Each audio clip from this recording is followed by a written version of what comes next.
Hello, welcome into another Pooh Show. Back this week. I know we got to update our intro and yada, yada, yada. But how Why? about Because Yash is on 2026? there? Yash, the guy who dominated Rashawn Gary a couple weeks Yeah. ago? Yes. Yeah. We got some other, when we get to this coming game, we got some other former Packers who are playing pretty good for the Vikings. Oh, Probably like the best Vikings players, really, to be honest. But anywho, yeah, so we'll get to that too. But I know we got to update it. We'll call that a 2026 New Year's resolution if the Packers make the playoffs. Maybe we'll update the intro. I don't know if they're going to though. Look at all this. Look at how the NFC is shaking out. I think they're in trouble.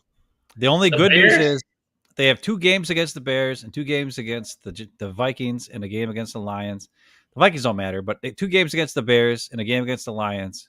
So if they can Well, they win got to those win them. three, yeah, but if they win those three, then they're in good shape. But the Bears have, guess what? This is what I said at the beginning of the year. I was worried that we are going to get the Bears at the end of the year when they figure shit out. And guess what? Now they figured stuff out. I haven't Now, looked at the Bears schedule. Is it weak? They beating a bunch of bad teams. I don't know, but they're scoring a crap ton of points, and Ben Johnson's got them doing a bunch of Yeah, weird, crazy stuff. And Caleb Williams is still holding the ball way too long, but he gets out of crap like a crazy man. yep, So that's true. I don't know. We'll have to see what happens. And We're not playing them this week. We're playing the Vikings, and that should be a win. But who knows? and unlike Justin Fields, the former Bears quarterback, when Caleb Williams gets out of trouble, then he usually makes like a big throw Yeah, play, yeah, which is kind of scary because the Bears haven't had a dude like that in ever. Maybe I don't know. ever. It's kind of wacky, but we'll worry about the Bears later. Okay, so Ben, the Packers beat the Giants. Are we excited or are we kind of not that excited? I mean, I actually felt this was a much harder. Love to Watson Wowie from Cheesehead TV. Okay, um, but I actually thought this was a better win because Jameis Winston was the quarterback and they beat Jameis Winston playing quarterback. Because I was worried about that. I was worried about Jameis Winston like tearing it up against Packers. Well, I don't know, man. They had the Packers got a couple calls to save the Yeah. game for them, and Okay. Packer fans don't like to hear that crap.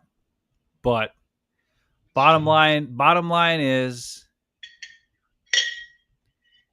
Luke Musgrave didn't catch it, I guess. Okay. He also Jordan fall Love down. didn't fumble at that time. Okay. Yeah, I guess he kind of threw it forward, but it really didn't leave his hand great.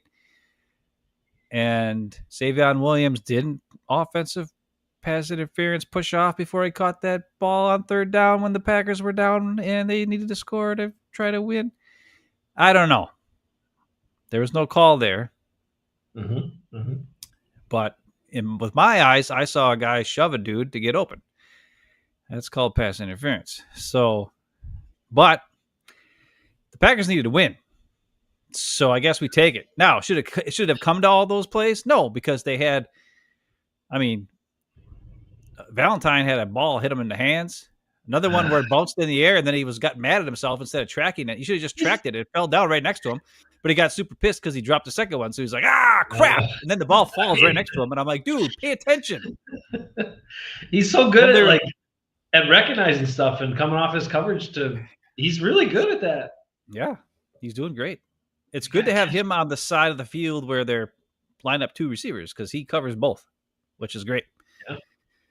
And then you had the one where McDuffie gets in the way of what's his face from getting a pick, Bullard. And then I can't remember. There's another one that happened that somebody dropped a pass interception, or I don't remember who it was, but maybe it was Adrian Cooper or somebody. I don't know. But anyways, Jay was just He throwing was the ball saying to us, he was. He gave us some chances. and we didn't take a chance of it until at the end of the game, where Jalen Hyatt was just like, I don't feel like running this route because I see Evan Williams standing there, so I'll just not run it. Then Evan Williams just pick off the ball, and I was like, sweet, thanks, Jalen Hyatt. Now, Jalen Hyatt was a guy I was high on in that draft when he came out because I was like, this Mm. guy's got speed and he's quick. Well, apparently he's a lazy sack of crap who doesn't want to run the route. And that's why he has not done anything for the Giants in 3.5 seasons now, or however long he's been there. That's why they had to take Malik Neighbors. because Hyatt was a guy they drafted really high. I think it was a second round pick, maybe even first. I can't remember exactly, and he's just been a freaking disaster for them at receiver. I mean, in a case where they bring a guy off the practice squad of the Steelers who used to be a Giant and bring him up, and then he ends up having a good game. He was great. Us. Yeah, he was great. Yeah. Jeez. But we needed it, but it wasn't pretty. I just do like, dude, Jameis Winston can do stuff. Like, yeah, he's gonna make some mistakes, but if you don't capitalize on his mistakes, he can tear you up because he's gonna stand in there and he's gonna throw it and he's gonna make plays and he doesn't care, you know. He just loves life and loves playing football. So he's gonna be like, I'm gonna wing it in here, and what do I got to lose? I was back up to Russell Wilson and this rookie. Whatever. I'm probably better than both of them. I don't know about that. Well, I was a little worried. I don't know. He looked pretty good. Jackson Dart would have beat us. Jackson Dart? Maybe not. All right, let's talk about a couple of things here. You know I know because he's my fantasy football quarterback. Oh. Somehow you won again, or did you lose this time? Did you lose last week? I won again. Jesus. Nobody knows how it happened, but you did it. I won again. Man, I lost this time around. Aaron Rodgers gave me 12 points. What a great! Yeah, he didn't help you. Great score for a quarterback. No. Well, all right. So no, I had Tetro McMillan gave me 39 points at wide receiver. Yes, he did. Yeah, that's pretty good. You got a terrible delay going on. I don't know if it's me or if it's you, but there's something going on that's really bad. But I'll be quiet and you talk. It's you and me. I think it's mostly you. You're delayed too. I think it's just like our physical development growing up. We were both delayed.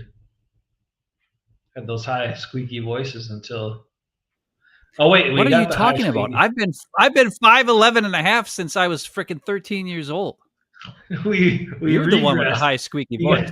We got the high squeaky voices as we got older, which is hilarious. That's true. I did have that later. My voice. I was a bass when I was 13, and then all of a sudden I went to college and I was a tenor. I don't know how it happened. Yep. Mrs. Dick, she screwed me over. Yeah, who knows? That can always happen. All right, can I talk to you about something that was concerning before we get into some things that are a little bit better?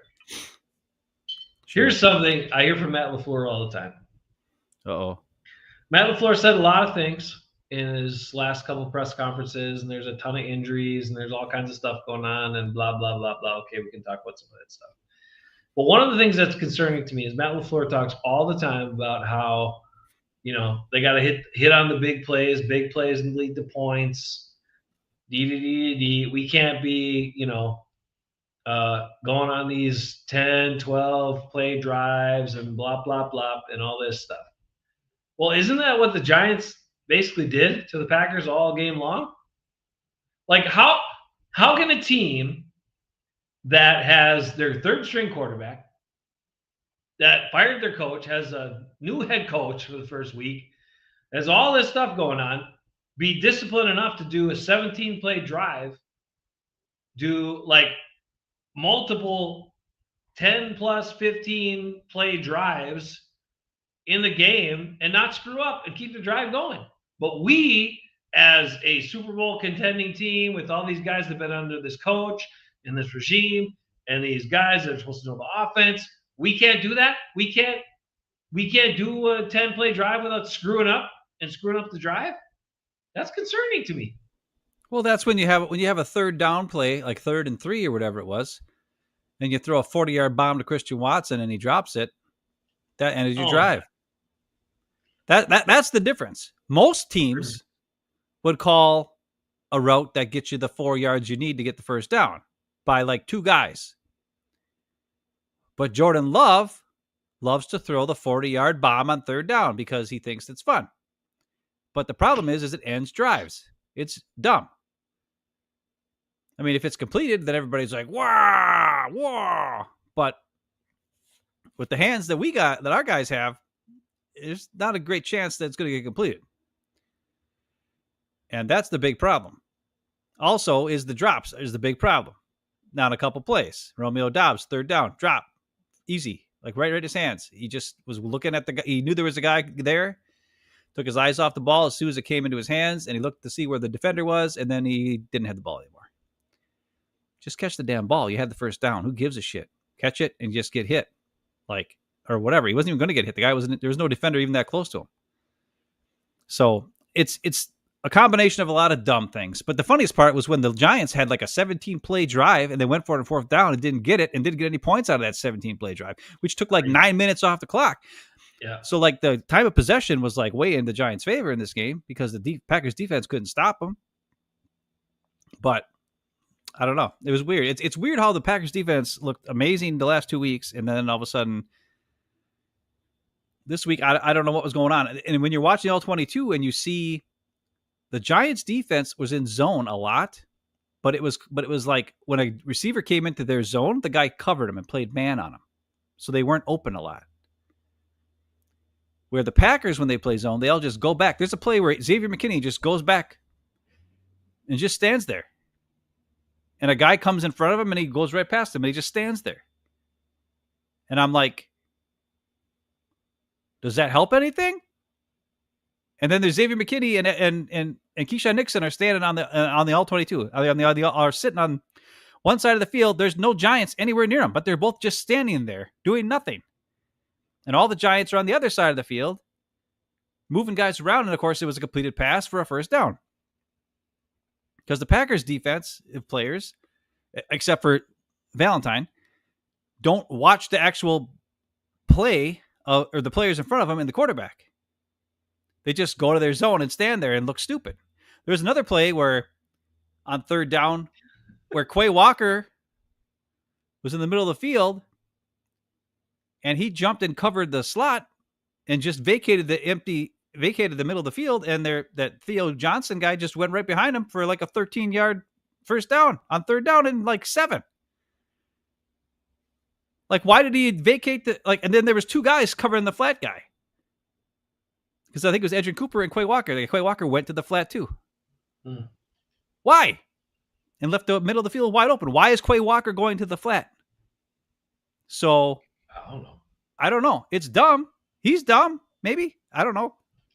But it extended the drive on a play where if he would have stayed in his zone, and it wasn't like a guy came in front of him and he followed him. That didn't happen. He just went and double covered a guy who just came out and just sat there. And then there was a high-low, and both guys did the low, and Jameis Winston threw to the high, who stuck right behind Quay Walker, who vacated the zone. It didn't make any sense defensively, and I'm sure Jeff Hadley is watching and going, what the fart is he doing? But those are some of the things that happened I saw that were like that extended drives that they should have ended. But our guys are just dumb. I don't get it. They don't cover it when they play zone. They don't cover guys that come into the zone, and then they double cover guys for reasons that make no sense and leave a giant hole. Like you remember that play, right? Remember how Theo Johnson's like in the middle of the field, like why there's like nobody within anywhere around him. Yeah. And when you watch L22, Quay Walker was there, and then he like went to the flat where Edgerrin Cooper already was. Why? I don't know. It was dumb. So those are the reasons, Jason, why our defense, why the Giants just kept moving. And then the only thing that helped us is when Jameis decided to take a shot downfield and he couldn't complete those. So that was good. But the other thing is they didn't make mistakes. They didn't have like critical holding penalties. They didn't have these other bad mistakes that messed up their drives. And why can't the Packers do that? Why? This is concerning to me with a team that has as much experience as it does and under the same coaching staff. Like, why in the hell can't we do disciplined, sustained drives when defenses are playing soft shell? And that's what you need to do to score points. That's what you need to do to methodically work the ball down the field. I mean, hell, even Aaron Rodgers did that crap when he didn't want to do it, when that's what was presented to you, right? And yes, it's harder. I get it. It takes more plays and it takes more work, but just don't screw up and like run plays and be efficient and don't make dumb mistakes. It's it's mind blowing to me that this team is one of the few teams that I've watched. Oh, whatever. Maybe my mind isn't correct on that, but I'm disappointed that this team can't do that. Can't do what the Giants did repeatedly in this game, which is just sustain drives and keep getting first downs and work the ball down the field and give yourself a chance to score points. Well, It's the weird. other thing, I don't know if you noticed, but and Drew Brees said this late in the broadcast. He said that he didn't remember the Packers having any type of tackle for loss. I think they did early on, and I think Kingsley Barley had a tackle for loss on one play on a run play, but there weren't Oh, very really? many. But the thing I watched from the Giants that was interesting was they did a lot of double teams at the nose at the defensive tackles, and they moved like John Runyon in motion, and he came through as like a lead blocker on a couple of plays in like a pulling guard. And we've seen that work wonders for the Packers as well. And the Packers had some interesting run plays this game too, where they did some different things than they usually do. But like we talked about in the past, the hardest part, the best thing about usually even the Packers offensive linemen is that they have, they're basically a little bit better physically, right? They have a little bit more athletic ability than some offensive lines. They can't hold up for very long, right? They're when they block, they usually stink after like a second. But when you pull them and they end up being a guy who's moving in motion, all you have to do is get in the way for like a second and then get your hands on a guy for a split second. And then the running back can go right off your hip and keep going. You don't have to block for as long. And that's what the Giants were doing a lot of. They would double team on a D tackle, pull another guy around, and then lead up in the hole and take on the linebacker. And then that would leave room for Tyrone Tracy or whoever, or Singletary or whoever it was, to get right up the middle and get 4, 5, 6 yards before they even got touched, because they were doing plays like that, which we showed a little bit last week on the video on the film, and we showed with the Packers. When you can double team and control the defense and attack a specific point, it really helps the run game. And I know that big plays a lot of the time come in that flow, that flow. What do they call it? Matt LaFleur's, what is it? Outside zone run scheme or whatever, where they all just run and then just all the whole offensive line just shifts to one way or the other and then just gets on a guy. Yeah. And sometimes you can get a big running play that way because you end up getting a hole somehow. But it also leads to nothing a lot of the times. But when you attack a specific spot in the defense by double teaming and leading in the hole, which we've showed last week on the Packers film, and what the Giants did to us, it allowed them to continue these long drives, chewing up clock, moving the ball, always getting 3-4 yards of carry, because they weren't getting touchdowns until they were getting 3-4 yards downfield, because the Giants were moving the line of scrimmage at a specific point with a lead blocker who sealed the freaking linebacker at the second level and gave your running back a chance to get some extra yards that way, or to at least get 3 or 4 yards, because the line of scrimmage then became moved with a lead blocker. So that was the problem. The Giants were doing it very well, and the Giants' offensive line looked pretty good doing it. And it really shows how John Runyon, we kind of miss him. We miss guys like John Runyon and Lucas Patrick, who were smart, able to move, knew what their assignments were, didn't get their asses kicked within a second like freaking Banks does and freaking Morgan does. And, man, Runyon looked pretty damn good in this game. Yeah. For the Giants. Now, it's been a couple years he's been gone already, but still, yeah, he's still starting for him. Still starting for him, and their offensive line looks great. The offensive line was not the Giants' problem why they would lost this game. Right. So, I don't know. Those are things that are interesting. All right. Well, let's do a little oldie but a goodie. Let's get back to some things before we talk about some interesting injuries that were in this game. We should get this out of the way because I want to hear yours. But first, let's see. Let's play this one. And now it's time for the Hafman Bros Silent but Deadly Player of the Week.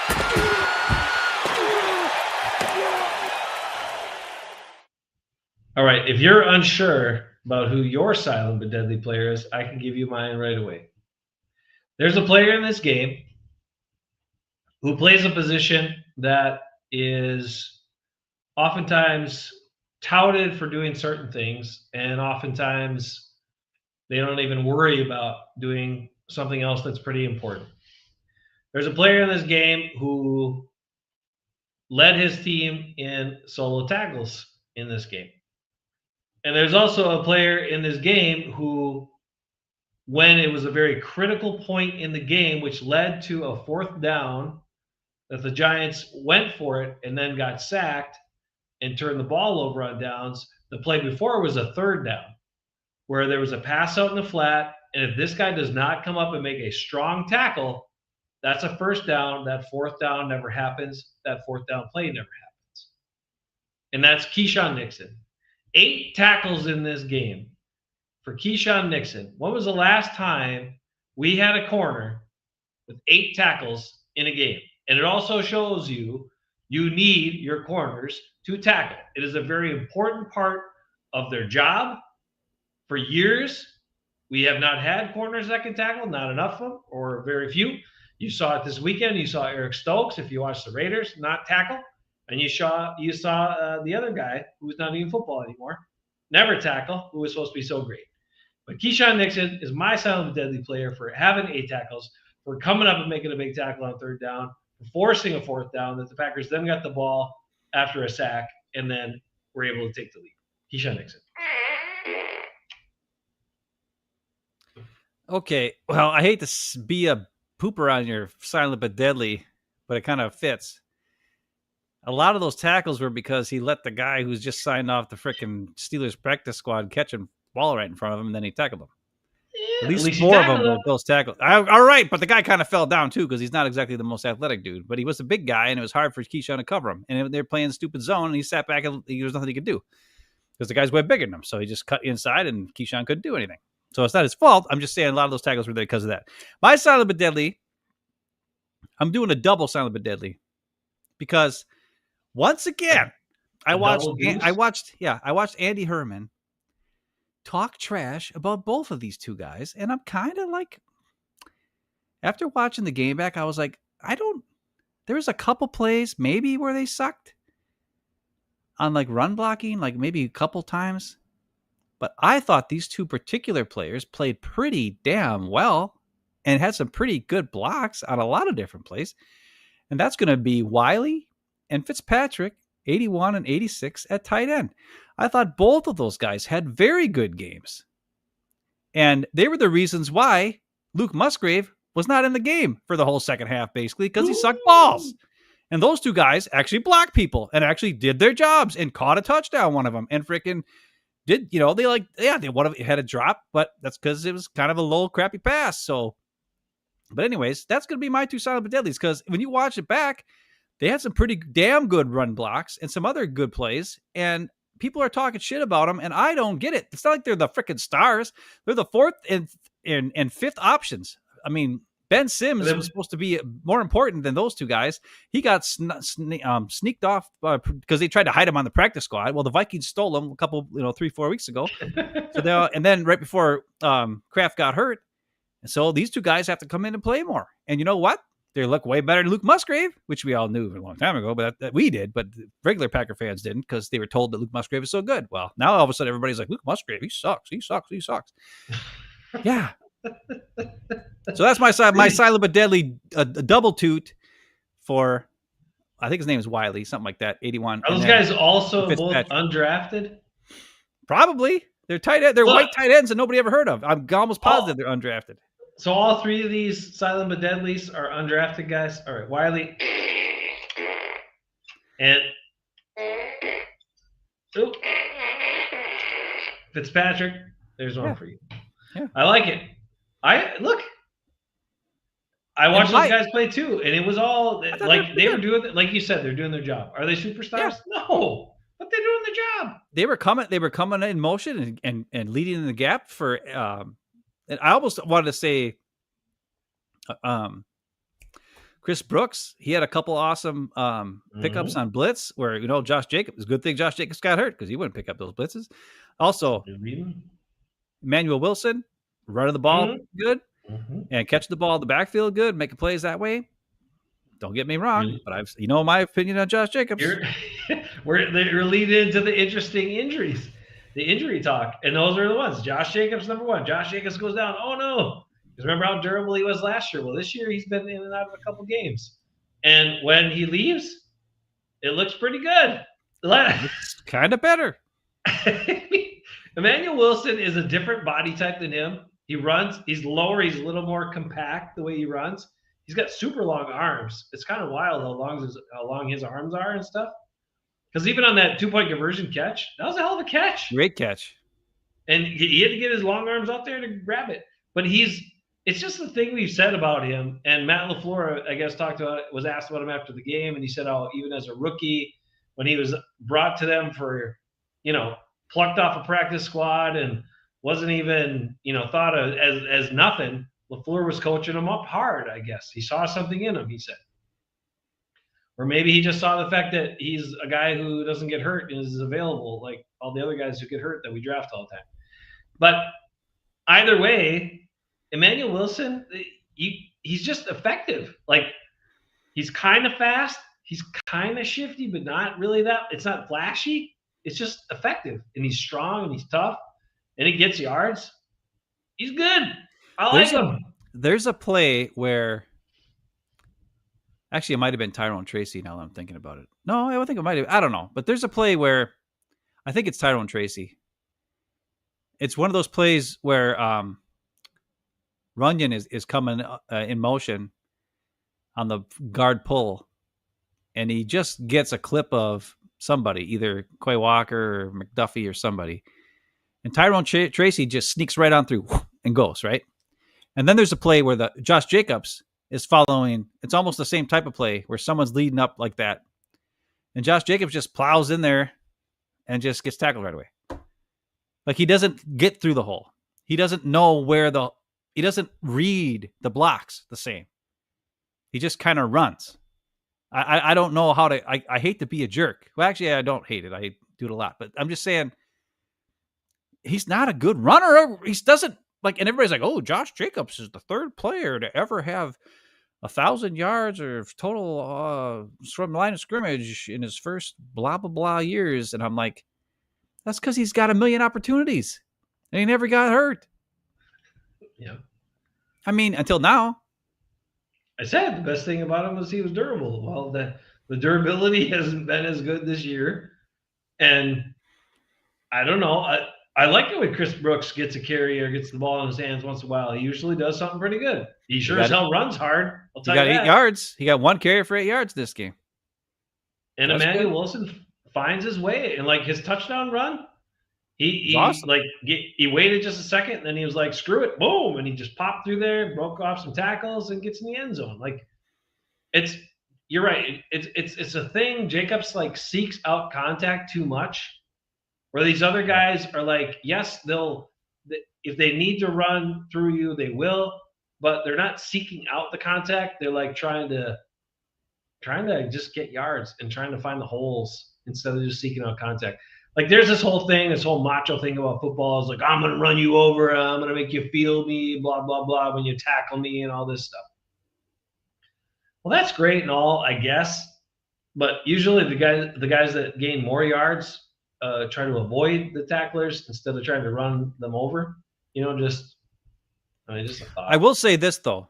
The thing that really is starting to make me angry is when Packer receivers catch passes where they're 4 yards from the sideline and they catch the ball and then just run out of bounds.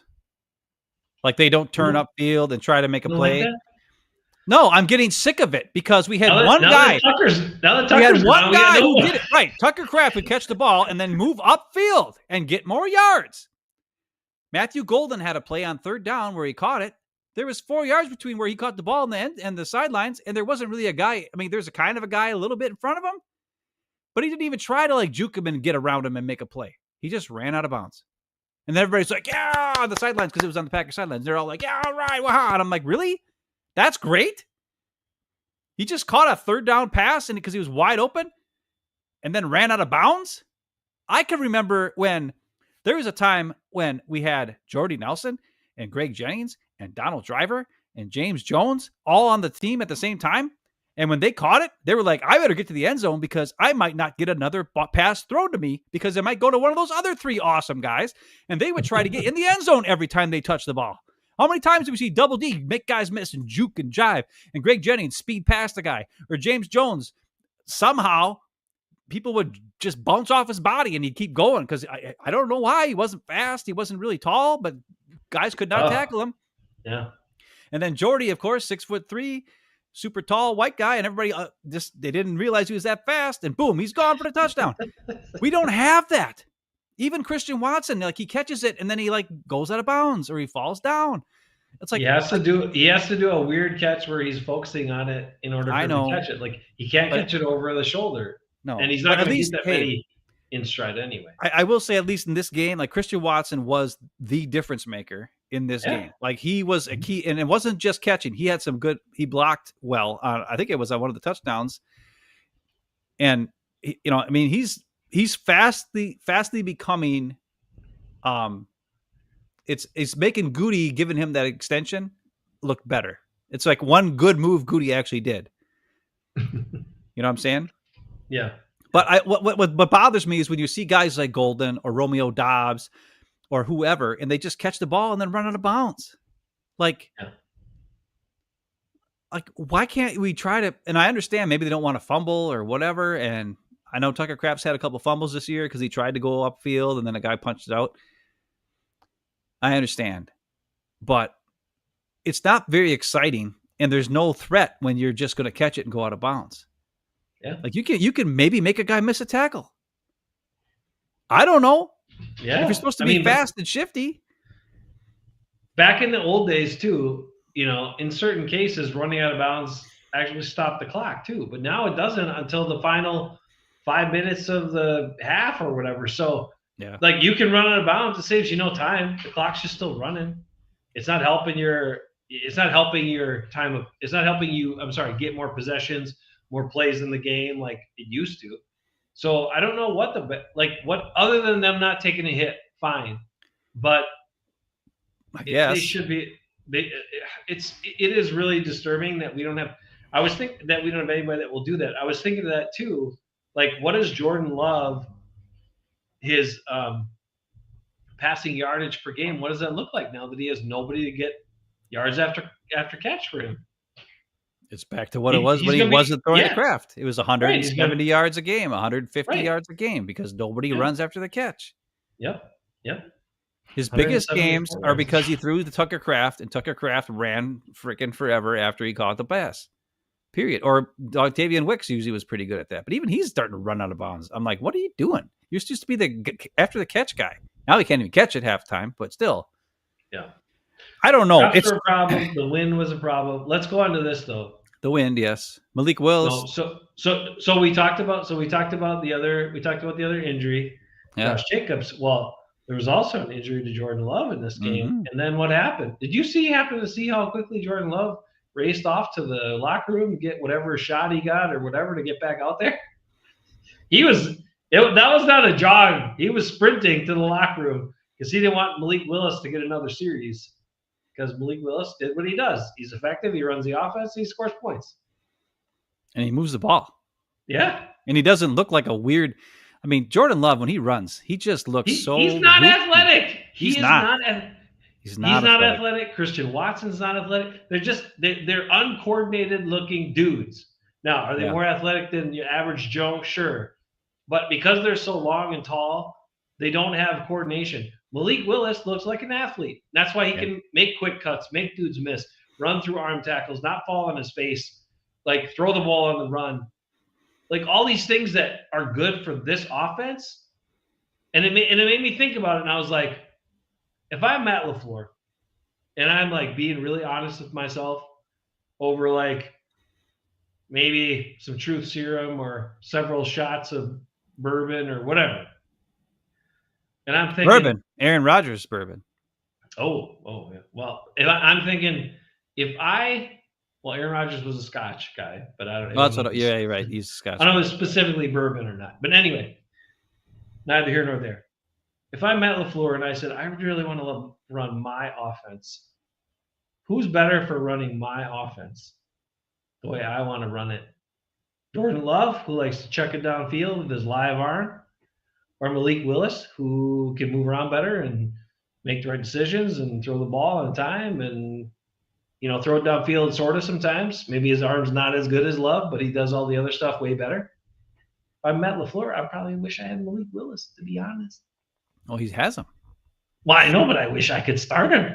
Well, you can't because I know. Goody would have a heart attack. But the bottom line is they're starting Valentine over Hobbs, and I know Hobbs is injured, quotation marks, but still, Valentine is starting. And they started Kraft over Musgrave finally, even though they didn't realize he was good until he finally has a breakout game, then gets hurt the next game because they're stupid. But, the more we can see this stuff, when you have a player who's good and they actually play, like we talked about this that week, whenever it was, and you were like, it was after the Steelers game, and you were like, Ben, you're going to believe? And I'm like, no, I'll believe when I see it happen more than once.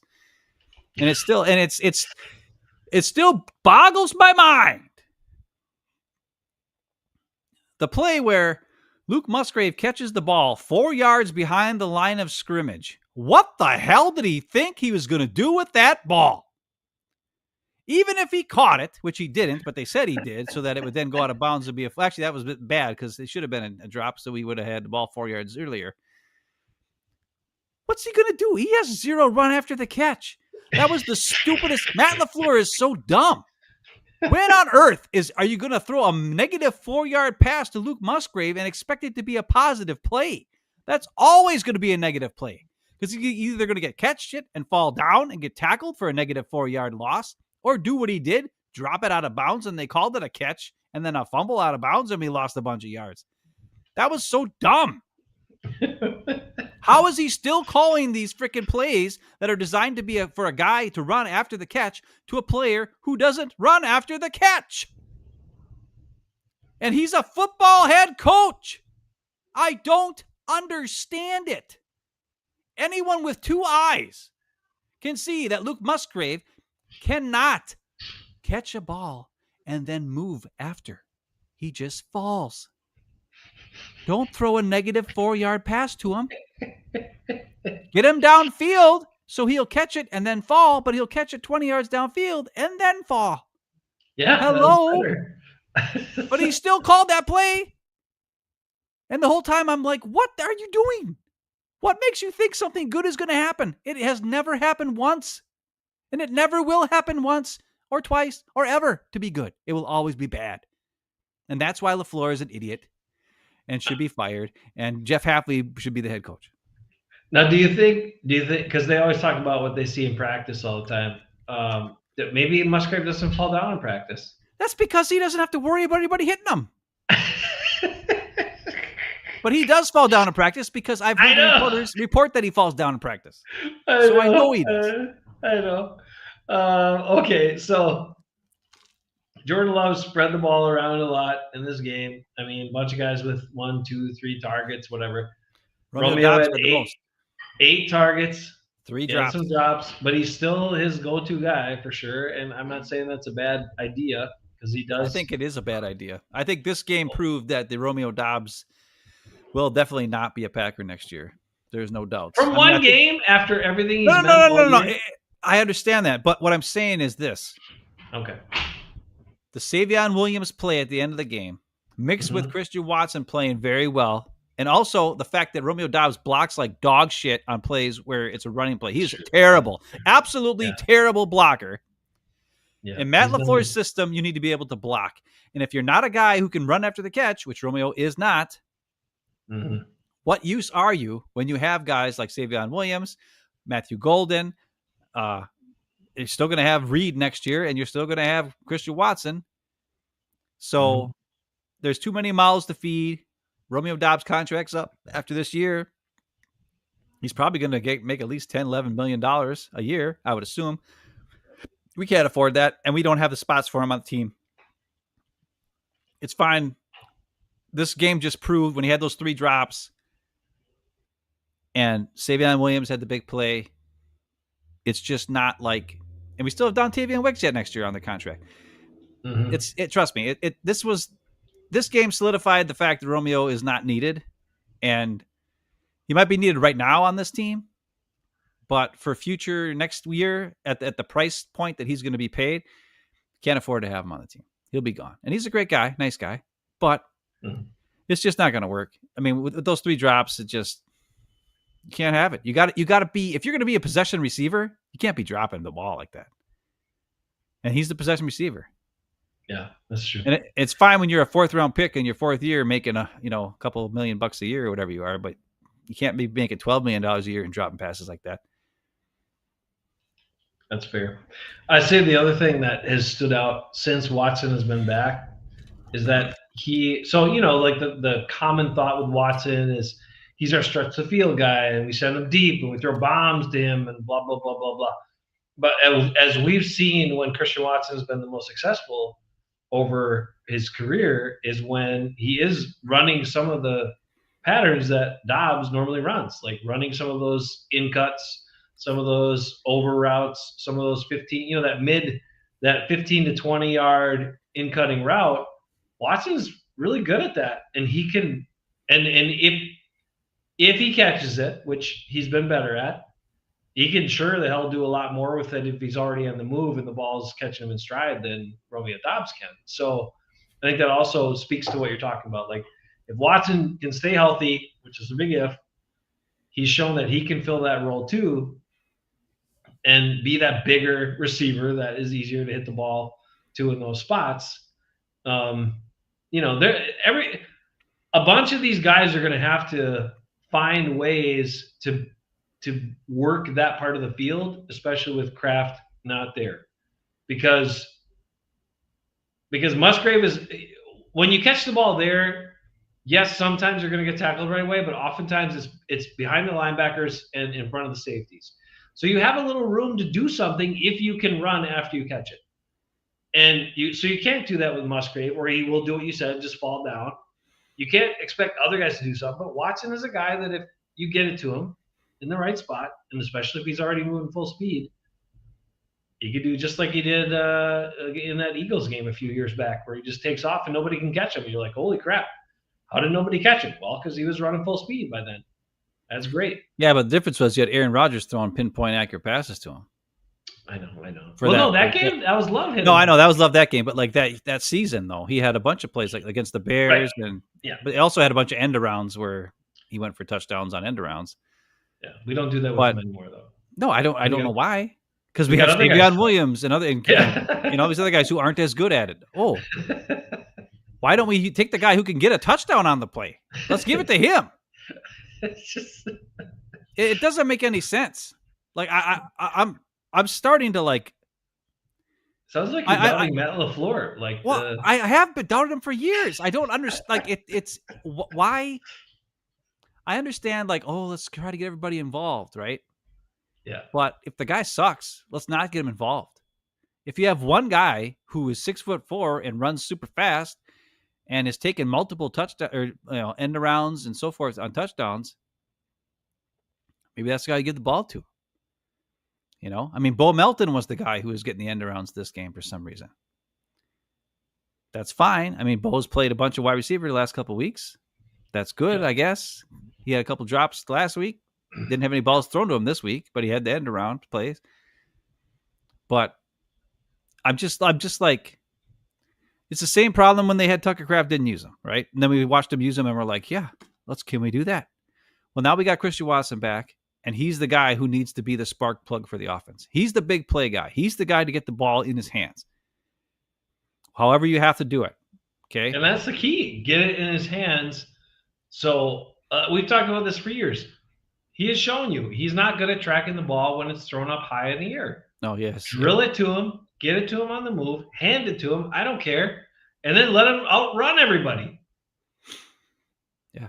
Like, get it in his hands so then he can run with it.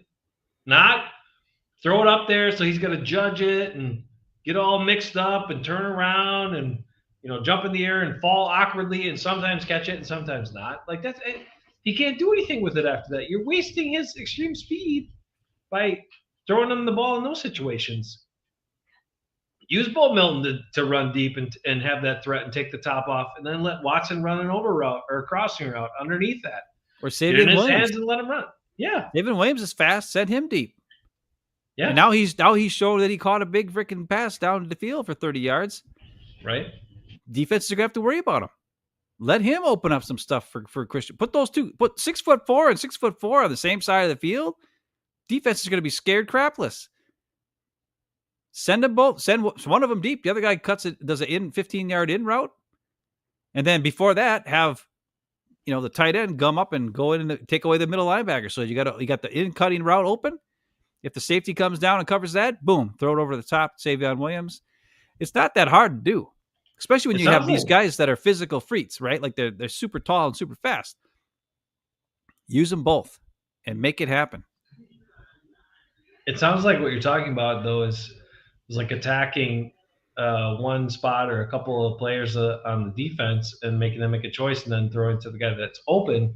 Well, and as we know, the Packers don't like to do that. They like to run these routes that are, spread around, and then there's nobody in the middle of the field, and then it doesn't really do that. And then the guys don't have to really do anything, and they're covering them somehow.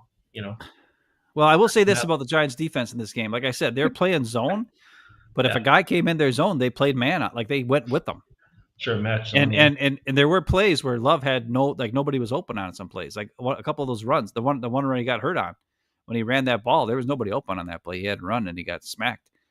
So there's like the Giants defense wasn't awful, or they were playing like soft, but they were like smart soft, where the Packers defense kind of just sits there and lets stuff happen in front of them. And then they, move after the ball's already thrown. But the problem is if you're not covered a guy, if you're just standing there in a zone and there's nobody anywhere near you, what are you doing? Like, what's the point of you being there?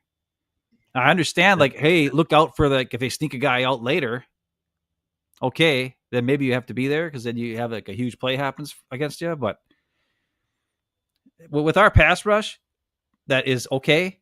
They should get there in that amount of time. That there should not. We'll have to worry about a guy sneaking off into the space if you're still standing there covering. You're, whatever. Just there's a lot of issues. Okay, this team is not good enough at this point. If they make the playoffs somehow, they're not going anywhere. They got to figure some crap out on both sides of the ball. And the biggest culprits are the coach, the offensive line, especially the two guards, and like the one play where McDuffie got called for pass interference in the end zone. I don't know. It wasn't that bad. He didn't turn around, so I guess it's pass interference. But it's like, what's he supposed to do? Xavier McKinney was right there, so maybe McDuffie should have let it go. But he's covering the guy, so he runs with him, and there's nothing you can do. And the ball was underthrown by a crap ton, and then so it looks like it was pass interference because the guy was stopped and tried to catch the ball, and McKinney's standing there. Well, McDuffie was there because the ball was underthrown, and then they got. I really hate that freaking crap when your quarterback sucks and the ball gets underthrown and somehow the offense gets a positive play because the defender didn't know that the ball was so badly thrown that, he gets called for pass interference when he wasn't doing anything because the receiver runs back into him. That's a bunch of crap. It's really hard. It stinks, but you also, that's kind of where you got to read if you're not looking up for the ball, you got to read the player, and when they start to slow down or whatever, you got to turn your head at least. I mean, McDuffie had a good game, 11 tackles in this game. Evan Williams, 8 tackles in this game. Like, these are some guys that, again, were not high draft picks, are guys that just continually are good, solid football players and make this defense better. Something else on the defensive end, Ben. Yeah. That's interesting. Matt LaFleur was asked about it, was Rashawn Gary only having 39 snaps on defense in this game. So, and he talked about JJ's been playing well. I mean, it's a byproduct of, different games and different things happening and but JJ's been playing well. And so, partly because of that too, we had got him on the field more, which we called for, and the coaches did it. Well, Gary had a couple of decent actual plays in the run game in this game. He got no quarterback pressure at all, but he did have some plays again in the run game where he got off his block and made the tackle for like 2-yard gain, which is good. But he's just not he's not good. Like, let's just be honest. He's not a $20-something million edge guy. No. But he's also not a $45 million edge guy either. That guy's not really $45 million, but he did make, I like one thing I'll say about Parsons is at least he hustles. Like when that one play where he almost got to Jameis and he got, he went all the way around, came back through. But I will say this too, on the first touchdown run, I don't know what he's doing. It's clearly going to be a running play, and he goes and does a juke move, pass rush to the outside of the freaking right tackle and leaves this giant hole for Singletary to just, he first starts running to the left, and then he's like, oh, wait, there's a huge hole there. Like, nobody's there. And he just runs right in the end zone because Micah Parsons is doing some kind of swim move to get to the quarterback. When it was like second down and goal from the 3-yard line. Why are you doing a pass rush move on second and goal from 3-yard line? Like, that's just dumb. That's some Zadarius Smith crap right there. And Parsons can't be doing that. Right. You're not going to get there in that time anyway. No, like that touchdown was his fault. When you watch the play back, you're like, what the hell is he doing? He just vacates the area and the guard is just like, or the right tackle is just like, okay, sweet. See ya. Go ahead. Because I don't have to block you anymore. That's awesome. It's dumb. The one thing I'll say, like you said though, and I think it is true, is it's refreshing to see, like, he is pretty relentless most of the time. He does not give up on plays. He pursues, and he's fast. I mean, these other dudes, like some of these other guys, Gary in particular, and some others, I think it'll be better once Van Ness is back because he's another guy that hustles and pursues. He just, like, those guys just become a non-factor once the play gets outside of them or a certain point, right? They're just no longer a part of the solution at that point, where Parsons still can make himself part of the solution if he keeps running guys down and hustling, because you just never know.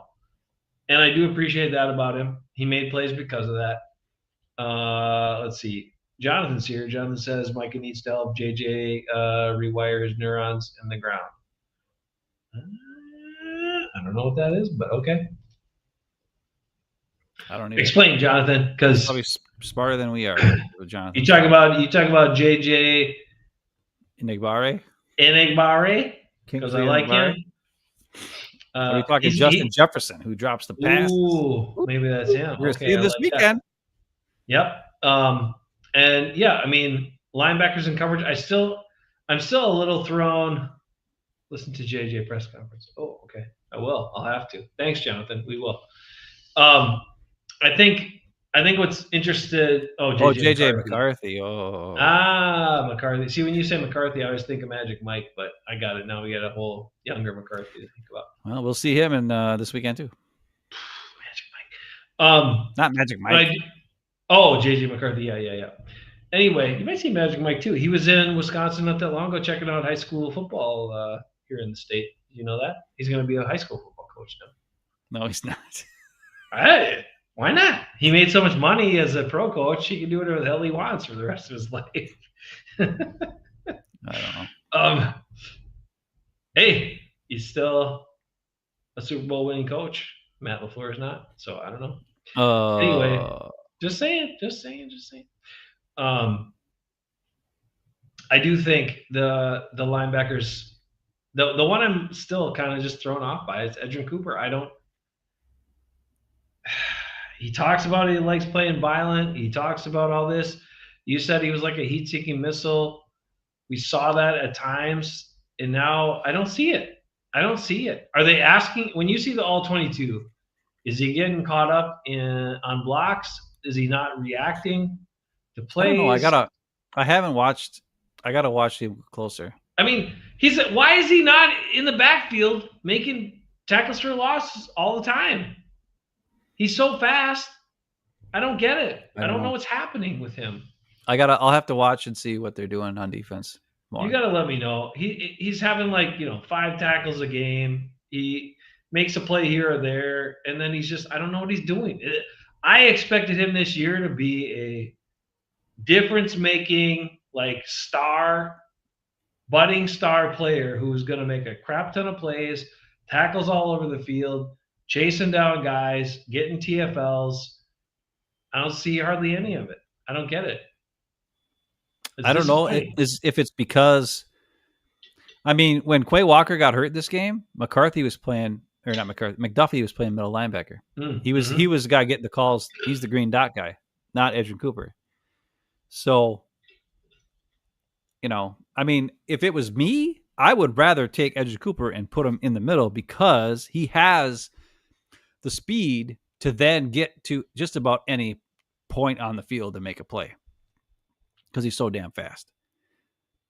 Where if you put him at one of the two, either the Sam or the Will linebacker on the outside, on the outside, he's really taking. If they could just run away from him, or they can do plays on the other side of the field away from him, and maybe that's what's happening. I don't know.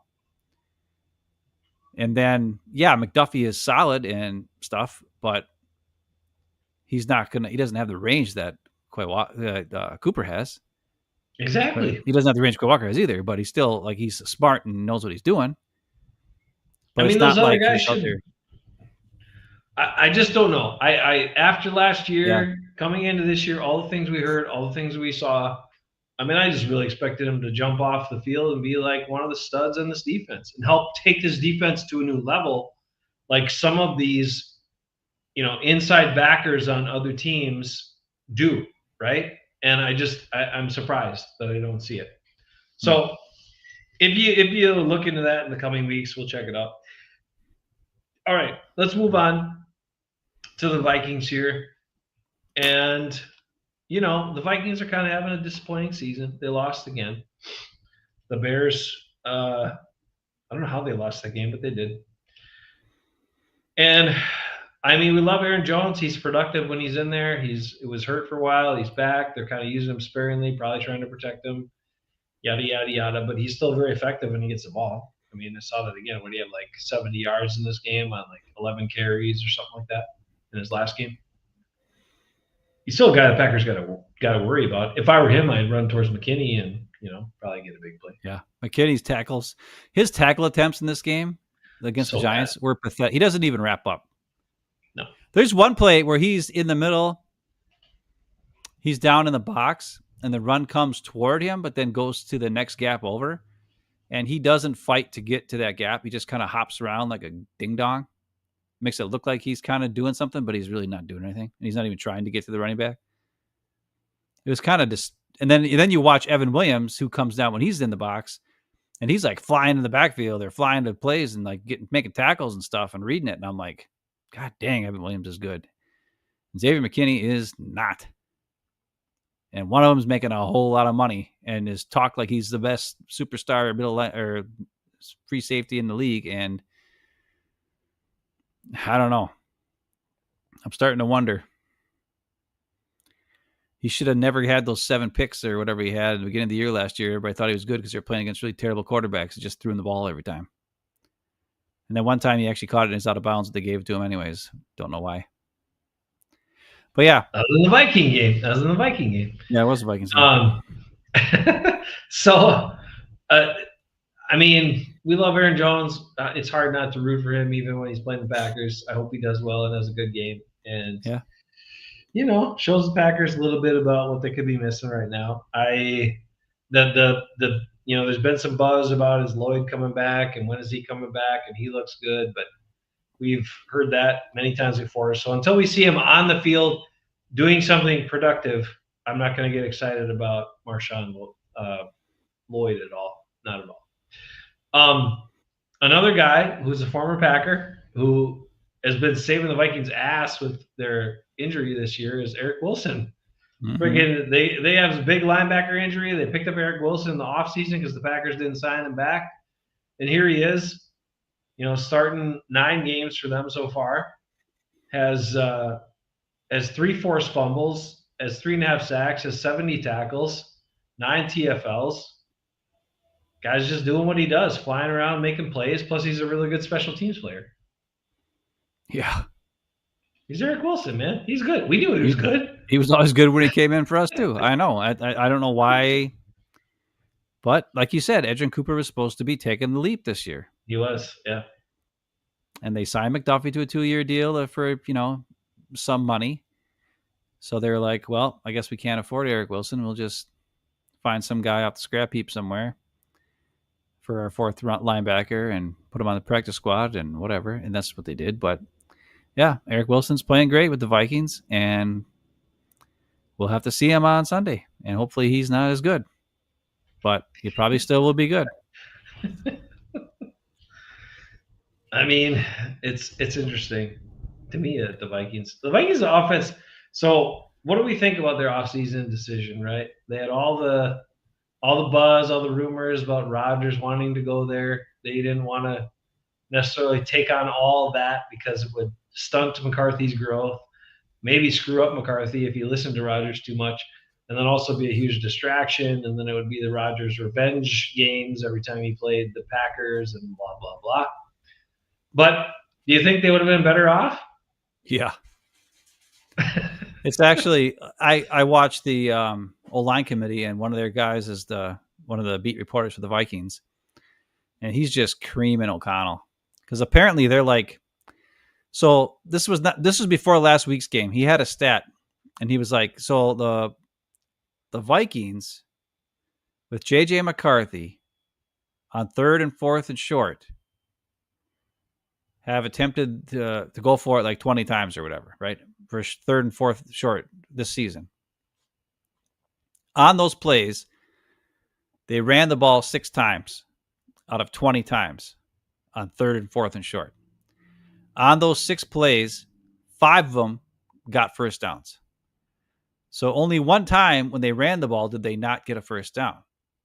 Then he asked the 2 guys on the O-line committee, the other 2, he's like, so those other 14 pass plays with J.J. McCarthy at quarterback, how many completions do you think they have? And they were like, oh, well, I guess like 5 or, maybe 7, like half. Maybe they're 50-50. And the answer was 0. Oof. So 14 times they've passed the ball or attempted to pass the ball. And a couple times he was sacked, and a couple times he threw it away, and a couple other times it was just bad passes and they weren't completed.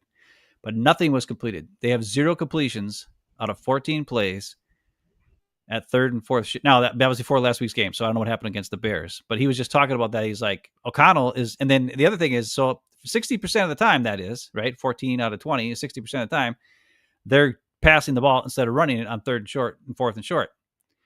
The next team who does it that many times, okay, is like 48% of the time they pass it, is the next highest team.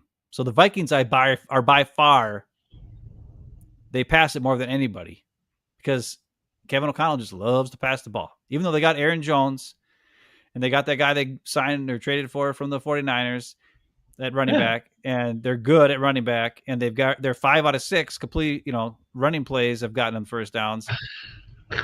But Kevin O'Connell just passes it way too much. And they're like that. They have the highest percentage on passing in the league, passing to running plays. And like the other thing he brought up was that they're spending like $340 million in cash this year because of all the free agents they've signed. Because all the upfront money, like the guaranteed money, ends up being like 340 or something like that $1 million. So way higher than what the actual NFL cap is because they've signed all these guys for like 2-3 year contracts where they gave a bunch of, signing bonus stuff so that it would hit later on, right? So it gets pulled on through the rest of the year or whatever. Plus they gave them the initial whatever, I don't know. But it's like, so they have all this money invested in this team for this season, and they entrusted a pretty much rookie quarterback because the guy only didn't play it all last year.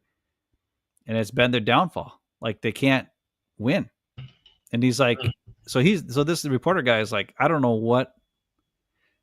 How does Kwesi Adolfo-Mensah keep his job after this crap? How does Kevin O'Connell? He's considered to be a great coach or whatever in the league because they always won before. Coach of the year last year. Until until this season where they're not winning. So, but it was whose decision was it to go with JJ McCarthy and not, as you said, sign Aaron Rodgers when he made it publicly clear that he wanted to be a Viking, and they were like, "Nah, that's okay. We'd rather lose a bunch of games." Apparently, is what ends up. But that's the thing, right? Would they have this crappy record if Aaron Rodgers was throwing the ball to JJ McCarthy or to Justin Jefferson and all these guys? I'm sure they'd be doing a hell of a lot better. And Aaron Jones, he'd be freaking throwing to Aaron Jones a lot. Mm-hmm. They'd be a hell of a lot better. So I don't know. I always thought Kwesi Adolfo-Mensah was a moron. Just my opinion. I mean, when he traded for TJ Hawkinson, that was already stupid. Considering that Tucker Kraft and, Dalton Kincaid and freaking, what's his face from the Lions? What was his name? The guy from the Lions, tight end who drafted Laporta? that year. Yeah, Laporta. All these guys were in the draft that year. And he goes and trades for Hawkinson from the Lions, gives them the pick that they actually used to draft Laporta, and then sign him to a huge contract to a huge contract when he wasn't even good. I mean, I never thought Hawkinson was that great.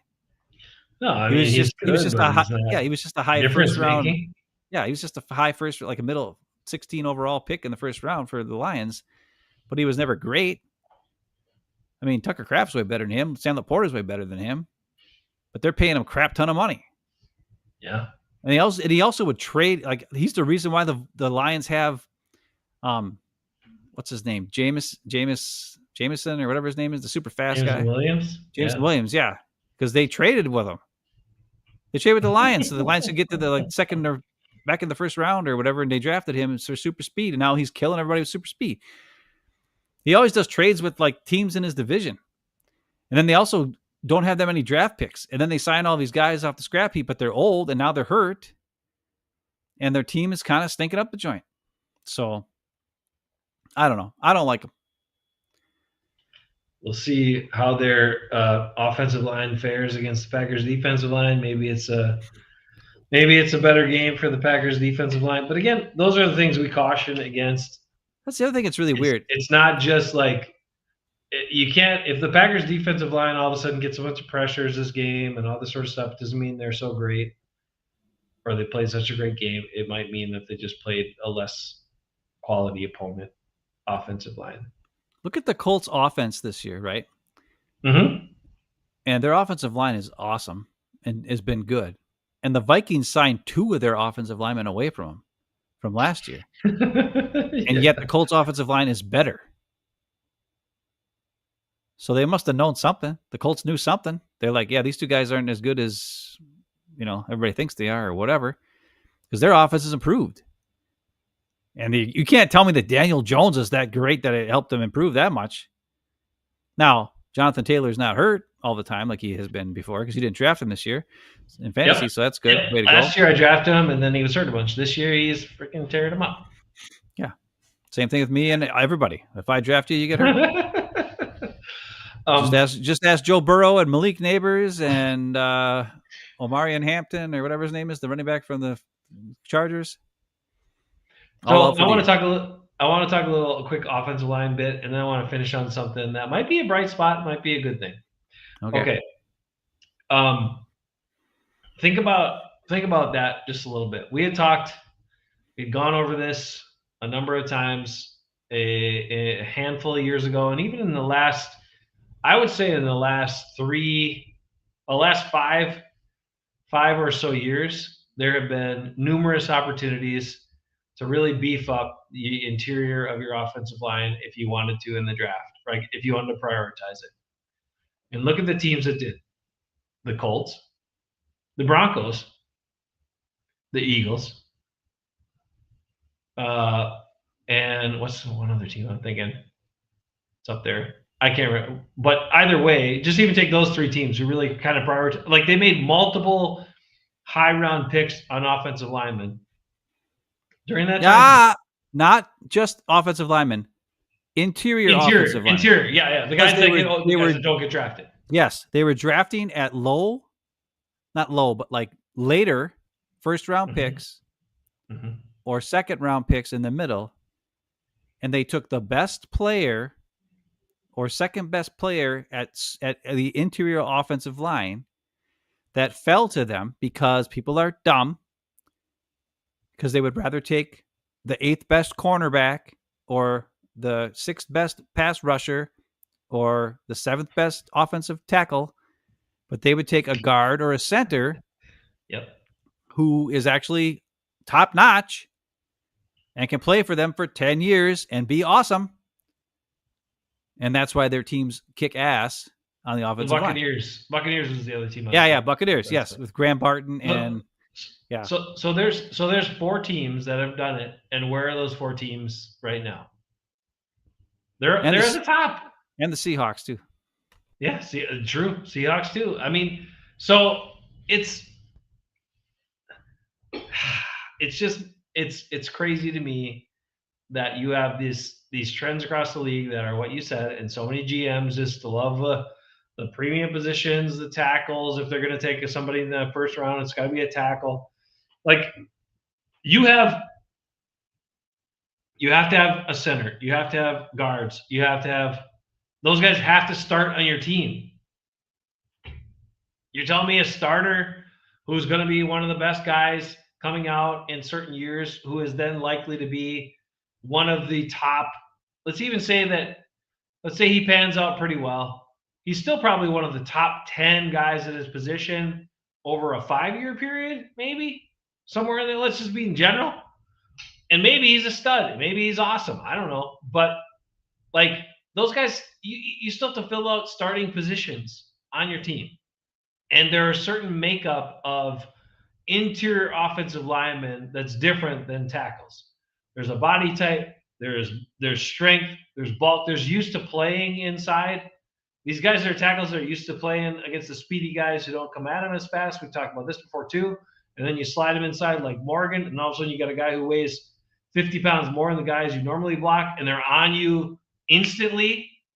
Like they can bull rush your ass pretty quick. Like it's hard to adjust to that. It's hard to do that when you're not used to doing that. And then on top of it, it's not your body type. So it's just mind blowing to me that we haven't invested more in the interior line again. But here's the one thing I'm curious about.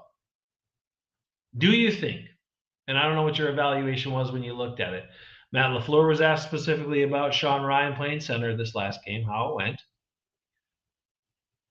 If Sean Ryan continues to play well at center, does he earn himself a second contract with the Packers as a center? What do you think? Based on how Elton Jenkins didn't really work out at center. Could they have stumbled upon, based on injuries and their other nonsense that they do, maybe an actual center who could be good for him for a little bit? I don't know. There's one play where he got schooled so bad. It was pathetic. There is also his snaps in the shotgun Jordan Love are all over the place because he's not used to. I mean, he's not a center. He never played center. Right. So I'm not expecting him to have great snaps. But he is a big body who can take the blow after he does snap the ball. I don't know how he's doing calling the pass protection. If he's doing it or if Love's doing it now, I don't know. I know that Josh Myers always called the pass protection from last season and every year before that, the 4 years he was here. Love never had to. So I don't know who's calling it in the game when Elton Jenkins isn't there. I would assume since Banks is brand new and Morgan is a tackle playing guard, that Sean Ryan is probably making the calls. So that's something. But I mean, if he can improve his snapping from when Love is in the shotgun, I mean, maybe. But then you have to get off the Elton Jenkins contract, which they can do. If they cut him, they'll save $20 million on the cap. So, and that's one of the reasons why he held out in camp this year, is because he knew that his contract there was outs for the Packers, and he saw what they did to Jair, and they didn't want that to happen to him. But the bottom line is, now he's hurt, out for the rest of the year, and He wasn't that great in the first place. Probably should have just played left guard, and they should have never signed Banks. And they probably should have just started with frickin' Ryan at center in the first place if they were going to do that stuff. But they need to attack the offensive line interior in the draft. They need to actually use it, though. picks. You know they're not going to. No, so they need to. I'm trying to look for. I'm trying to search for. Could Sean Ryan be a center? I don't know. I hope so because I feel like why his contract's up after this year. What are they going to do? They're going to have to pay him freaking $12, $13 million. They might not have to pay him that much because they will. Center. He's played a lot of football. They tried to screw John Runyon his last year by having him switch off with Sean Ryan at the end of the year, remember? Yeah. And then John Runyon went and got freaking paid by the Giants. Got like 10, 13, 10, $11 million a year. And now this is 3 years later, the offseason. He's going to be making $16, $15 million a year because he's played quite a bit. And he's looked halfway decent when he's out there. But they're trying to turn John Morgan into something he's not. Yeah. And it's a joke because if you want to win games, just play the freaking best guys. Now they have to play Morgan. Well, they still don't. They could play Belton. Or not. Mm-hmm. Yeah, is that his name, Belton? The guy that drafted second round this year? They could play him at guard. He's freaking huge. Just have him run over some dudes. Yeah. I would honestly play him at right tackle, put Zach Tom at center, put Sean Ryan at freaking right guard, and there you go. You got a freaking awesome. You'd have a freaking 2 huge monsters at right guard and right tackle. And Zach Tom, the smartest guy on the team, playing center for you. That'd be awesome. But I don't know if I'm just a dummy. I don't know about his ability. I don't know about his ability to make the calls and how he understands the game from there. I just think it's intriguing to me is he would be a more physical guy. I mean, we know Jenkins wasn't physical. We know Myers wasn't physical. Like he'd be a more physical guy. So if you're basing your offense off the run game, to kind of have a center who can move some dudes and really be impactful on some of those initial double teams and those duo concepts where you start as a double team and then you peel off, like that could get your offense going, especially if you don't have, backs like Aaron Jones who can find little creases and get through them. You need a little bit bigger holes. I don't know. I guess I'm looking for a little light here to see, because I don't believe that Goody will ever prioritize interior offensive line. So I'm like hopeful that maybe they've stumbled onto something here where Sean Ryan could maybe be a center and maybe be their center, for the next 4 years or something with a contract that's reasonable, not crazy. And then they could have a decent center. Because I think even if you listen to Matt LaFleur's answer about Jenkins at center before he got hurt, like they asked him about that, he couldn't even bring himself to say that he was doing that great. Like you could see through it, you could hear through it, and he was like, "Yeah, I mean, well, he was doing fine before the injury and blah blah blah." And it's like, no, it wasn't good, and it wasn't good enough, and it hasn't been good enough for years. So where are we going? Like, I mean, look at all these other teams. The teams that have good centers win, right? The teams that don't have good centers, yeah, probably not going to win. All I know is we won a Super Bowl with Frankie Bag of Donuts and Scotty Wells. Scotty Wells was awesome. Yeah. Awesome. Frankie Bag of Donuts was okay. Yeah. But he wasn't a scrub. Yeah. But Scotty Wells was awesome. Yeah. And Sean Ryan is nothing like Scotty Wells. Zach Tom is more like Scotty Wells. Yeah, that's true. Yeah. But I mean, Sean Ryan you got to have your center be smart. The brain and awareness are probably just as important as anything physical. Lukey Patrick was great at center. Yeah. He's just aware and smart. And he also liked to hit dudes. Yeah. We'll see. I don't know if Sean Ryan, is super smart or not. I just know his snaps are crap and shotgun. That's all I know. I've seen like Jordan Love is like grabbing it way over here and then trying to, like the touchdown pass to freaking Watson at the end of the game was like just snapped away the hell over here and he caught it and then, threw a good pass in it. And one of these days it's going to go, if Sean Ryan can't fix that crap soon, it's going to, Love's not the most athletic guy. It might get away from him and then we're in trouble. And what's their back? Who's their backup now for center? Monk, I guess. Is he not hurt? I don't know. He was It's on the nobody. sideline last game. It's nobody. Well, he was on the sideline. Well, then it's Monk. How is this year for what is supposed to be? We're going for it all. We trade for Micah Parsons, and we don't actually have a reasonable plan for the center of our offensive line. They didn't have a plan in the offseason. They never have a center. Christ. They moved a left guard to center. Of course, they didn't have a center for the last 4 years either because Josh Myers sucked. But what are you going to do? Why do people not value the interior offensive line? I don't know, because it's the quickest way to destroy a quarterback. And if you don't have, and it's also the heart and soul of your run game. So if you don't have a good interior offensive line, yeah, that's why they were so good. And they're not as good this year because they let their, whoever the guy that was drafted by the Jets who played outside or left tackle or whatever, and he sucked at left tackle, and they put him at right guard, and he just kicked the crap out of everybody because he's 6'8" and like 370 pounds, and he just killed everybody. Yeah. Now he's killing everybody with the Chargers at that spot, playing right guard. But they don't have him on the Eagles this year, and they're not doing as good. And Saquon Barkley's not running for as many yards as he was last year. Because, guess what? He doesn't have a 370-pound guy to run behind. And we have Belton, who's 345.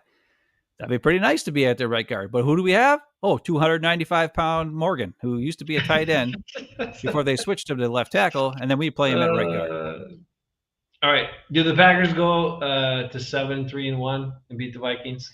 If they don't, they might as well just fold the team after this. What? They still got. You just told me they got the Vikings, or they got another game against the Vikings. They got the Lions. They got 2 games against the Bears yet. Why would they? They got to win them. Yeah. Who do you trust, Matt LaFleur or Ben Johnson? Jeff Hafley. Okay, yeah. Well, I don't. I trust Jeff Hafley, but I don't trust the players on the field against Ben Johnson's play calling, which equals Williams. Yeah, and Caleb Williams doing stupid crap that somehow pulls a rabbit out of his hat, and then they get lucky. And then Ben Johnson calls up some awesome plays. I'm telling you, I'm thinking that the Bears are going to be tough wins. When was the last time the Bears swept the Packers? Well, they almost did last year if it wasn't for... I know they got lucky for the one fingertip. Bull crap. One fingertip. Carl Brooks fingertip. Yep. So it almost happened last year. I know it almost happened last year, but the last time it actually happened, I want to say it was probably pre-Rodgers, right? I don't know. Was it Cutler? I don't know. I have to look. Was it Rex Grossman? It's been a long time, and it could happen this year. It could happen. Was it the year that the Packers went 4-12 with Brett Favre, a quarterback, when he had his broken thumb and he kept playing anyways? Might be. You're the person who hates the Bears more than anybody. I do hate the Bears. If the Packers get swept by the Bears this year, what are you going to say about that? What will you do? I don't care. I don't like it. I know, but I don't hate the Bears so much. You hate the Bears. I do hate the Bears, but I like Ben Johnson. His name is Ben. There you go. And he's not a freaking moron. So that's exciting to me. He wouldn't call a negative 4-yard pass to Luke Musgrave. I can tell you that. Ben Johnson would not call that play. He wouldn't call a 40-yard chuck him on 3rd and 2? He might do that. I don't know. But I know for a fact he would not call a negative 4-yard pass to Luke Musgrave.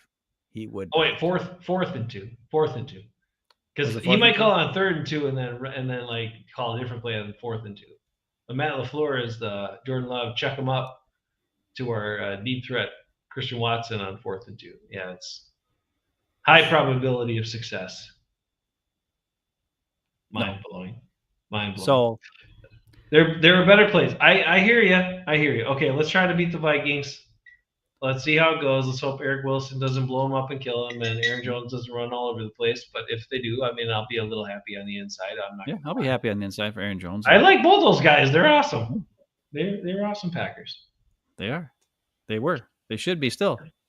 Yeah, that's true. Fair enough. All right, everybody, be good, stay good. Hopefully, all the chapter stickers that watch this later, we appreciate you. JJ, Jonathan, Anybody else hanging around? Dude, love you. Be good. Stay good. Enjoy your Packer game. And don't forget, you got a game. And then you got Thanksgiving Day against the Lions. Get up nice and early and get that game in. Going to be 2 big games here, Division ones in a row. We'll see what happens. This will be telling. If the Packers can somehow squeak both these out, might have something. Word is Josh Jacobs might be back, but if he's not, we're not going to be sad about it. I won't be. Manuel Wilson's pretty good. I'd rather have Emmanuel Wilson and Chris Brooks trading off. Give me Chris Brooks on 3rd down, Emmanuel Wilson on 1st and 2nd. Every freaking day, all game. I don't even want freaking, what's his face? Marshawn Lloyd or whatever his name is. Because apparently he just runs straight in line. He's not a jukey guy. He always tries to get more than that's there, and he never works. He always tries to bounce it outside. Dumb. I think he's an Amon Green, kind of always carries it in his left hand too, no matter what. Awesome. That's some fumbles ready to happen.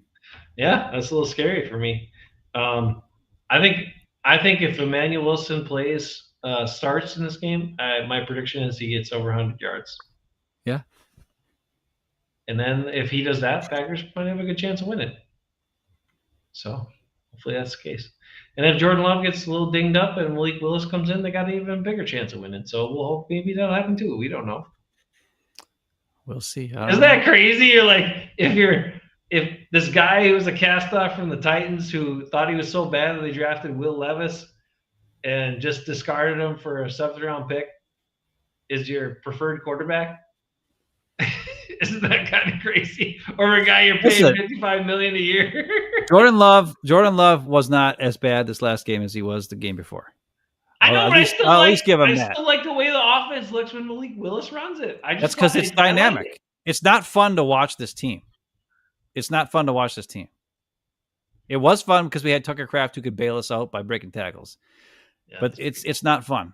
So, like, that's why, like, when you ask me, like, do you be upset if the Bears won? Do you hate the Bears? I'm like, yeah, but I don't. Like, I'm trying to find reasons to like the Packers or want to watch the Packers, and there aren't any. Now, if Josh Jacobs is hurt, that's a good read. I'll watch. If Jordan Love gets hurt, that could be exciting because Malik Willis is exciting. But Jordan Love is not exciting. He just throws off his back foot all the time. And half the time it's complete, and half the times it's chucked and I don't know what it is. Picked off, thrown away. I don't know what he's doing. And the defense, they can't get pressure. Micah Parsons is pass rushing on 2nd and goal from the 3-yard line, and it's just dumb. Why aren't they more dynamic? Why aren't they making more disruptive plays? I don't get it. On the defense? Yeah. You got the horses. They say they want to get those plays. Why aren't they getting them? I'm so confused. And I didn't do a film review, and I didn't watch all 22 like you have in other weeks, but I watched the games close, and I look at all the angles I can, and I'm just like, what are they doing on this call? Like, why are some of the guys being so passive? I think my hunch is that they're so concerned about the run fits because they are susceptible to getting a run on, that they're so concerned about the run fits that's kind of taking away some of their aggressive plays where they could get in the backfield and mess stuff up or make a big tackle for a loss or whatever. But that's not the defense we were told it was going to be, right? We're going to make plays. We're going to go for, attack the other team. We're going to make tackles for a loss. Maybe we'll give up a big play here and there, but who cares? Bottom line is, if you're the aggressor, 9 times out of 10, it's going to be a good play for you. Yeah. And that's why Evan Williams looks so good. That's why Valentine is at least getting his hands on the passes. He's not taking them down with them, but he's being aggressive. He's seeing and he's going. Mm-hmm. Sometimes he gets schooled, right? Against Micah Parsons or against what's his face in the Eagles, Saquon Barkley. That little pass to the flat, that was bad news. Like, he can't tackle Saquon Barkley. Saquon Barkley ran for 40-some yards. That was bad. It happens. Yeah. But there's a bunch of other plays where he got his hands in there. Remember, he hands in and broke up the play with who was that guy? George Pickens or somebody. I don't remember who it was. Somebody. Mm-hmm. Oh no, against the Steelers with Metcalf. I mean, that was crazy. Metcalf catches it, Valentine's got his hands in there knocking it out. He's he's playing to be the aggressor. And he's made multiple plays. He's probably made twice as many great plays as he's had a bad play. Maybe even more than twice as many. And Evan Williams is the same way. Yeah, he gave him a touchdown last week on that one play, but we showed it last week where Xavier McKinney jumped on that freaking pump fake and bit on that in route and left Evan Williams out to dry. Whereas Xavier McKinney makes Xavier McKinney. Yeah. What? Xavier McKinney makes no plays. He makes no plays. None. Yeah. He does nothing. I don't know why. And every week Andy Herbert gives him a grade. He's like, "Oh, Xavier McKinney, I love watching the film. Xavier McKinney he didn't really do anything, but he was really good. He had a positive performance." And I'm like, how does the guy not do anything and still have a positive performance? I've watched him miss tackles. Oh, he got that interception in the end zone that was thrown right to him. Oh, okay, that means he's good. No. He doesn't make plays. He doesn't do anything. Right? Adrian Amos did more than Xavier McKinney does. And that's saying something. Sean Gary doesn't make plays. There are guys who just don't make plays. They don't. Yeah. And why are they out there then? Because I'd rather have Kingsley and Igbare making a play every now and again than Sean Gary, who doesn't do shit. What are we doing? I'd rather have What happens when LVN comes back? What happens when LVN he better play because he at least does something every now and again. I know, but then does Inigbari still get to play and Gary Snaps go down even further? Baron Sorrell will be because he played a lot this game. There was a lot of 99. Okay. He didn't play that great, to be quite honest. He had a pretty rough game. Right.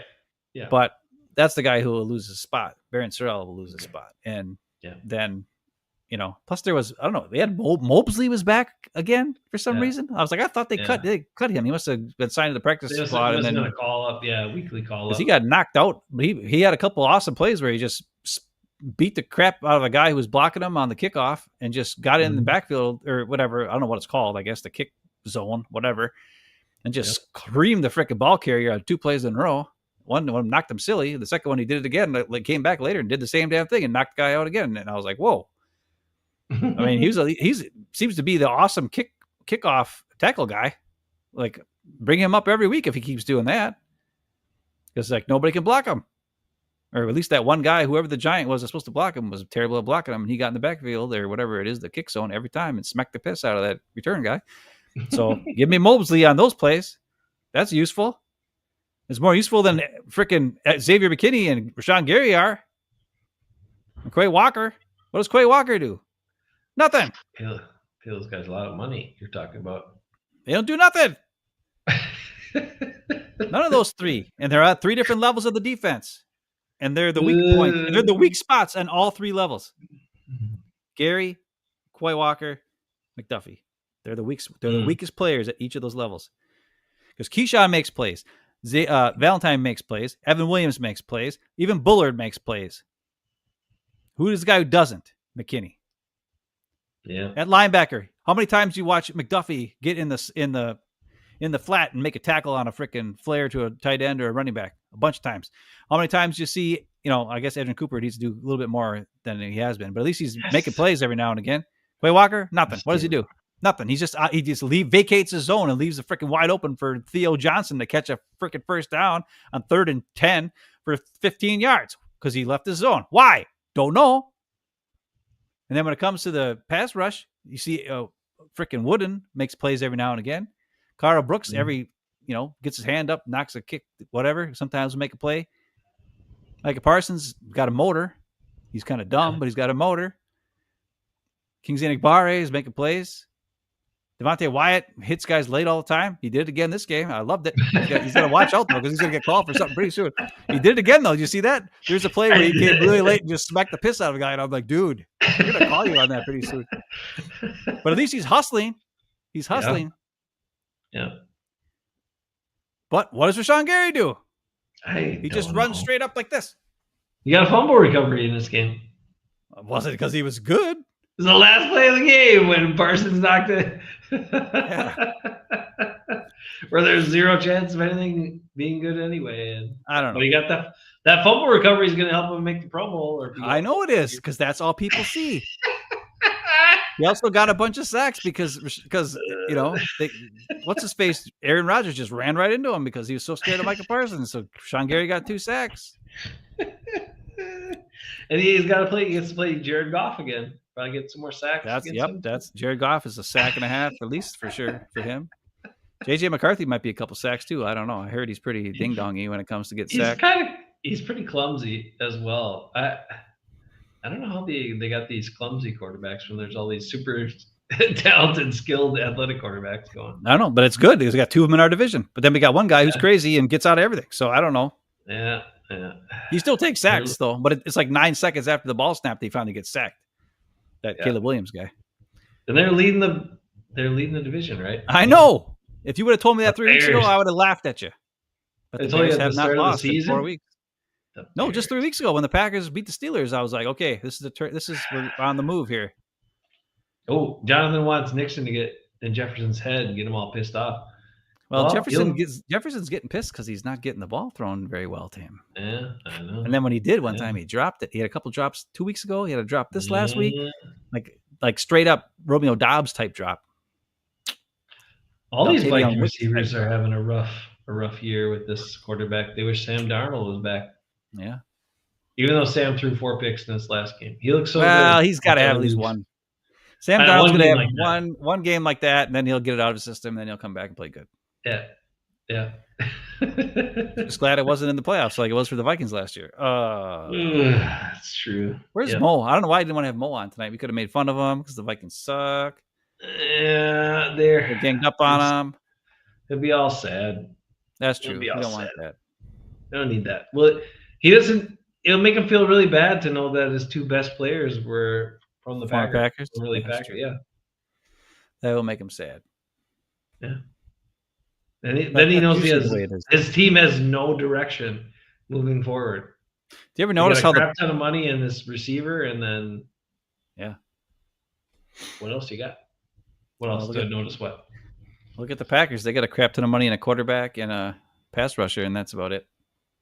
I know, but at least we have other guys who are pretty good. I don't know. The Vikings the only other guys from the Vikings who are pretty good. They get them from the Packers. That's the way they've always done that. They always take the Packers, and then that's the best player on their team. From Ryan Longwell to Tua Tunga. Sharper Image? Golo. Jonathan brought up Sharper Image. Oh. Is he a good Viking? He's a terrible human, but a good Viking, I guess. Oh, he's a good Packer, too. He made a lot of plays. Yeah.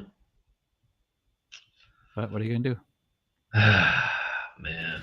All right, Packers, they better win. They're going to win. Yeah, they got to win this game for sure. And then Thanksgiving, I don't know. The Lions did. I mean, the Eagles, held the Lions down though too. So who the hell? Maybe the Eagles are just that good. I don't know. Maybe their defense is just that good. I'm not sure. Their defense is really good. They have a lot of monsters on that defense. Well, it helps to have those 2 big monster dudes in the middle. But also, I mean, when you have Zach Bond, who's smart, and then you got Dean, who's just crazy fast, and then you got the 2 corners they drafted last year who are awesome. I mean, they got awesome dudes at every level, and they're just making play. And then they traded for Phillips from the Dolphins, who kicked the crap out of our guy. How the hell did they get him? Like, what the? Because they have a good GM. Why didn't we get him instead of Micah Parsons? He was way cheaper. Way cheaper, and he's just as good, if not better. God damn. Yeah. Take a guy who's been on a garbage team that doesn't win and put him on your team. He's probably motivated to play hard and play well. That's what Phillips is, right? Yeah. And you know what else is the Cowboys made some trades at the trade deadline where they got Logan Wilson at linebacker and they got the guy from the Jets, and their defense looks a heck of a lot better. Yeah. So Kenny Clark finally got some help. Now look at him. Yeah, Kenny Clark. That's what it was. Kenny Clark got help. Kenny Clark is not he didn't get help. They traded for a very, very good player who then made Kenny Clark get the scraps. He got the Rashawn Gary scraps. That's all. That's all. Classically good. All right, Packers. We need a better GM. Yeah, that's true, Billy Wayne. You got it, buddy. I need to be the GM. We have GM the best team in the league. Who will draft a center or a guard in the first round when they're the best player there. Yeah. Or a defensive tackle. I guarantee I would just draft the best player. Period. I don't care. You got to build your team from the inside out, though. You gotta. Well, yeah, but I mean, like, or what I'm saying is, I would take the best player on percentage of, each position. Are you telling me you're gonna wait a minute? You're saying that you would draft a starter in the first round and not a rotational guy? I would draft the guy who's going to impact my team in the first round. Unlike Goody, who hasn't done that since I can't remember. I guess Eric Stokes. Eric Stokes, but he didn't start until later. No, it's rotational edge guys who are going to be rotational guys. It's backup tackles. It's corners who aren't going to start. No, Quay Walker kind of played his rookie year. Quay Walker. Yeah, he did play. He played. But he's the only one. Rashawn Gary? Nope. Oh, Jair. Jair played right away. Actually, Savage played right away, but he sucked. But other than those three, actually, other than those two, because Gary didn't play until season 3. No, Jordan Love didn't play until season 4. Freaking LVN still hasn't really done anything. This is his breakout year. Oh, wait a minute. Who else? Jordan Morgan. I guess he's playing, but he's out of position and he stinks. I guess Myers got to play right away. He had to. They had no center. They let freaking Corey Lindsley go. But Myers was a second round pick. Stokes was the first round pick. You're right. I'm so sorry. And Matthew Golden. Great use of a first round pick again. The guy doesn't play. Couple of targets a game. Ooh, he's making an impact. It's just ridiculous. If I was the GM, I can guarantee you I would take a guy who's going to be a playmaker or a starter on my team from day one because he has the talent and we have the need. I do not hunt for a star in the first round. I will hunt for a star in the 4th round or the 5th round where you can find stars like Evan Williams and Zach Tom and name Aaron Jones and Keyshawn and Tremont Williams, free agents, and Micah Hyde and all. You name a bunch of guys who were taken later on, Desmond Bishop, and so forth and so on. Players who were good players, great players, to be quite honest, in later rounds. That's where you hunt and you pick, a couple guys. Tucker Kraft, 3rd round. But you don't hunt for a superstar with the first round pick. You take the guaranteed 10-year veteran who's going to start on your team and a solid leader. That's what you take. Where Goody goes and tries to hunt. He hunts for an LVN to be a superstar. He's not. Rashawn Gary, because he is a physical freak who's not a football player. Frickin' Matthew Golden, who is a wide receiver, but he's 5'9" and 170 pounds. I was thinking shorter and lighter every week. Because I keep making him shorter and lighter every week. But still, he doesn't do anything. What does he do out there? He only gets how many snaps a game does he get? I don't know, but he doesn't do anything. What's the impact? And I don't take Jordan Morgan, the 8th best tackle. I would take the best corner in Quinyon Mitchell. That would have been a smart move. Yeah. Because I was screaming for him. Or even Cooper DeJean in the first round. I know we went to the 2nd round. Who gives a crap? He's good. Graham Barton, he's good. Graham Barton, I would have taken him 100 times over 100 times. We got all these dudes. Over freaking Jordan Morgan. Jordan Morgan was probably the worst draft pick by Goody. Whoa. In the first round. That's an off-season examination. We'll go look at that. Yeah, you're right. Rashawn Gary and freaking LVN are both pretty bad too. There's so many. It's a long list. But all right. Well, that was a fun finish to the show. Since we went over all that stuff, that was fun. Okay, be good, everybody. Hopefully, the Packers beat the Vikings. Have a good Turkey Day. We'll catch you later. Take